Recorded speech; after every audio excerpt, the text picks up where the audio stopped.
Hello students, இப்போ நம்ம இதில் பார்க்க போகிறது 7ஆம் வகுப்பு கணிதம் முதல் பருவம்.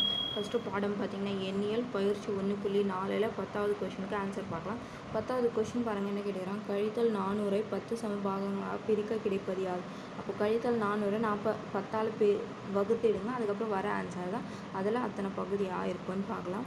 அப்போது கழித்தல் 400 வகுத்தல் 10 = இது வகுத்திங்கன்னா 10னா 400ல் 10 வந்து 40 முறை வரும்.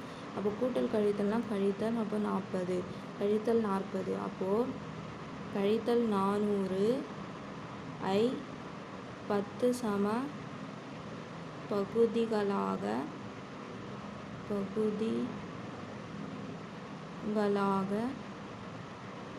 பிரித்தால் என்ன கிடைக்குது? கழித்தல் 40 கிடைக்கும். புரிஞ்சுதுங்களா? அவ்வளோதான் இதுக்கு ஆன்சர்.